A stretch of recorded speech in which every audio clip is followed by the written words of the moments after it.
Donnie and Dolly, the team is supported by ableauctions.ca. Closing your business? We can help.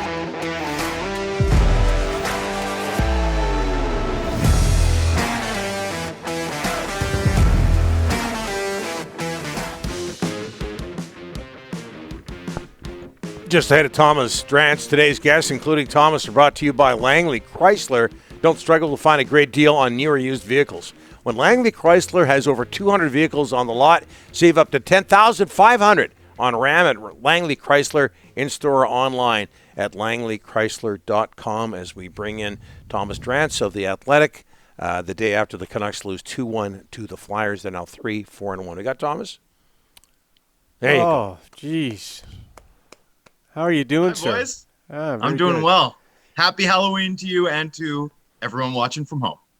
You know, we haven't got a poll question yet. We still have to work Working on it. Any suggestions, Thomas? Why are the Canucks so joyless to watch right now? Perfect. Yeah, they're not a treat. How about that? What bothers you? Yeah. What bothers you most about the way they've started the season?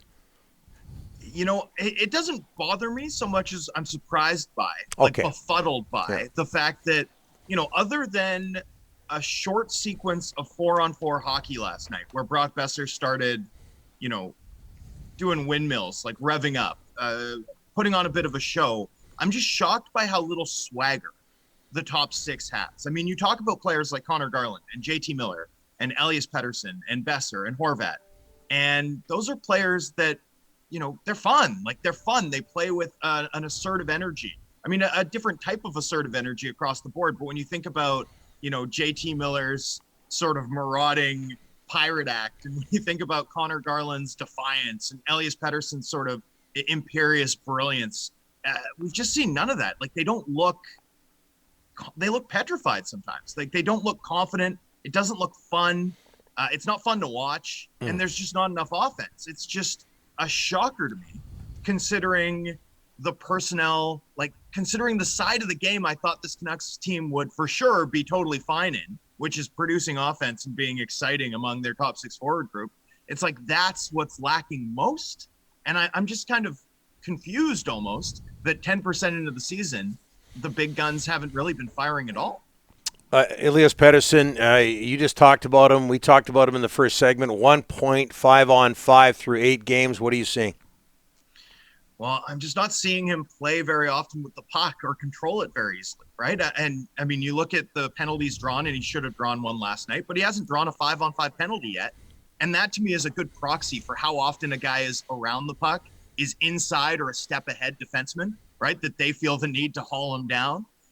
This is a guy who's drawn penalties at some of the highest rates in the NHL over the past 3 years, and that's just not happening. And for me, that's a proxy of all the times that you see him get a puck, and it's just, he's just not quite controlling it. It's just not quite working for him. And I think with a player like Pettersson, his game is to be the most technically skilled and smartest guy on the ice. He needs to be a step ahead in terms of how he's thinking through the game, and then how he's controlling the puck and controlling play.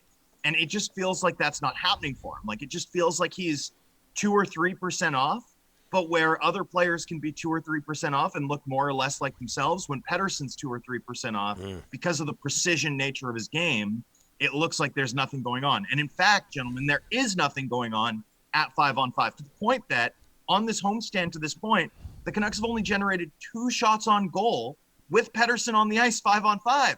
When that's your top line center, That's a really tough way to live. Thomas, some news here from Cap Friendly. The Canucks have taken Hamonic off his leave of absence without pay. So he's now once again counting against their cap, still at the buried rate. What are you hearing about Hamonic and when he could possibly be back in the Vancouver lineup? Yeah, I mean, we'll see if Tucker Pullman's absence is significant, right? I mean, how much slower did that Canucks D look when you remove Rathbone from the lineup and lose Tucker Pullman, right? I mean, the foot speed, just the difference was massive. So, yeah, I mean, I think they could use Hamonic quickly, but I do think it's going to take him some time, having missed 4 weeks, 5 weeks. He still hasn't skated with the entire Abbotsford group. We don't also know exactly what other sort of concerns the club is working through. in getting him back into the lineup. I think it could be a while. And remember, this is not a conditioning stint, right? Like, he cleared waivers. For all intents and purposes, now that he's back counting against the cap, he is an AHL player, and I wouldn't be shocked if he remains there for 3-4 weeks, though I'm sure the club would love to expedite if they could. Yeah, and also the Canucks have placed Tyler Mott on LTIR, giving them an additional $1.2 million. Hey, Thomas, 16 minutes. The Canucks didn't have a shot in Seattle. 16 minutes last night. Like, what's going on with these large gaps in a game where they don't get a shot on net?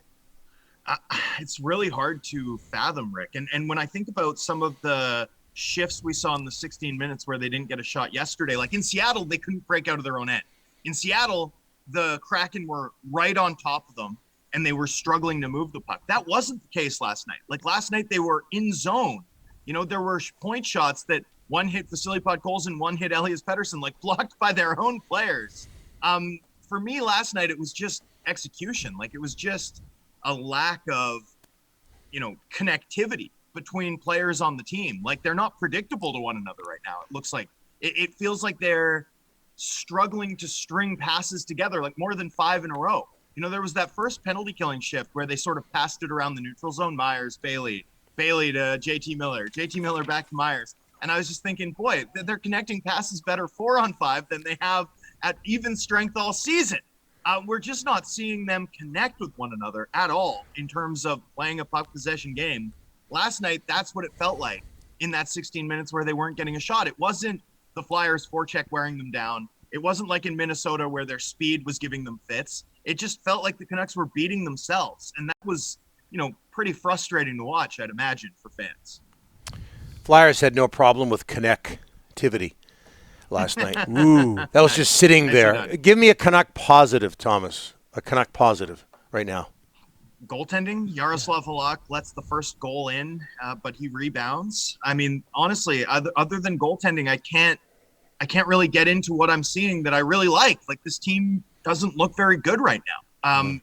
The big guns aren't firing. The defense is, slightly better than I expected it to be, but that means it's just below average, gentlemen, right? Like, it's not like they're looking like some sturdy lockdown team. They're looking sturdier than they have the past 2 seasons. I suppose that's a positive, but if it's coming at the expense of the offense, and maybe they're not connected, but certainly untethered to the offensive push, like, who really cares? The power play looked a little bit more dangerous yesterday, but still didn't look great.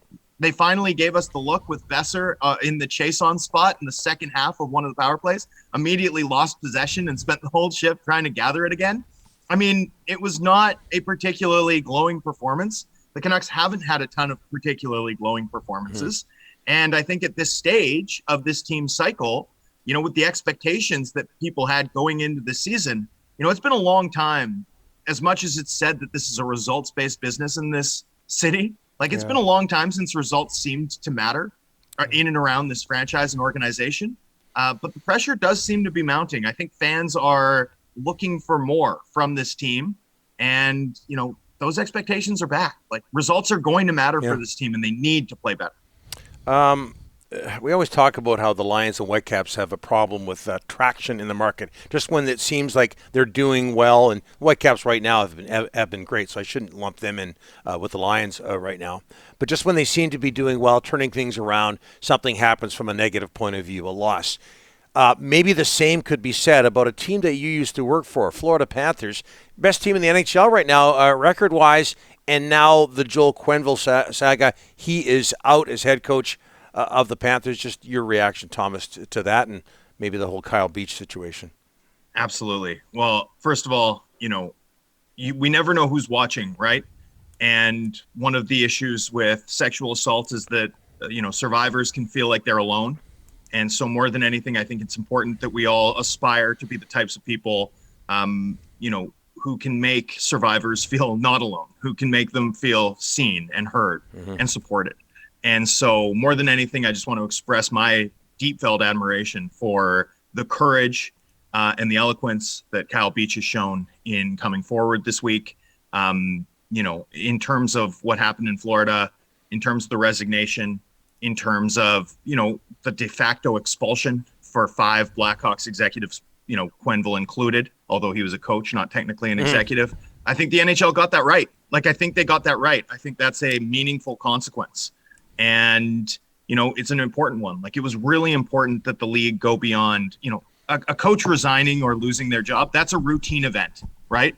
To resign the way Quenneville did and have it stipulated that you're not able to work in the league again without first having a meeting with the commissioner to determine the conditions under which that employment might work.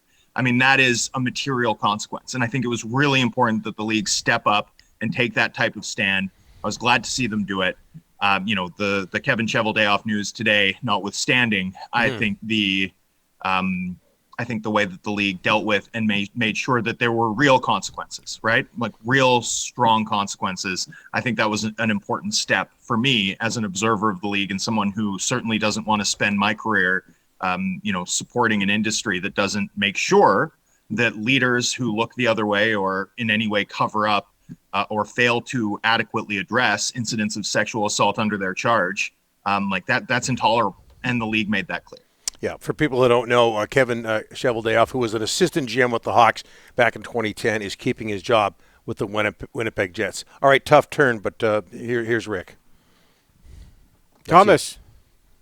Yeah. How are you doing? Halloween. I'm doing well. Oh, Halloween. What are you dressing? Make a joke. What are you dressing as Halloween tomorrow night? Yeah. I've got a costume for you, actually. Oh, you ready? Oh, boy. Here we go. Let's go.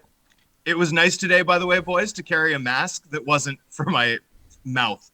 Anyway, here, look. Oh, see? My look, boys. Goodness. Oh, boys, my goodness. Boys, I'm another foxy bald dude. Oh, Foxy. Show the others. Come on. Yeah, let's go. go. There you go. Oh, Mr. Clean. Yeah. Mr. Clean is so good. You should have went as Mr. Clean. Look at that. I don't have the body for it. Who's the guy in the middle? Sorry, oh, boys. you do. Who's the guy in the middle? That's Uncle an Fester. aspirational costume. That's Christopher Lloyd as Uncle Fester. Uncle Fester. I wanted the old Uncle Fester, but I was shot down. You should have went with Mr. Clean. Christopher Lloyd is my Uncle Fester, gentlemen. But that's a good Halloween combo, like Dr. Evil, Uncle Festy, Mr. Clean. Let's go. My wife would love for me to be Mr. Clean. For a lot of reasons. Every hit you do, wear that mask, okay? Oh, my. Sounds good, boys. All right. Have a great one, Thomas. Cheers, boys. Happy Halloween. Thank you. Thanks, Thomas. Halloween Sunday, of course. Good to see that Thomas stopped off at the dollar store. Before doing our hit. Where do you think I got this? Yeah. At the dollar store. It's, you go into the dollar store. It's a good thing. You know. You never know what you find. We know.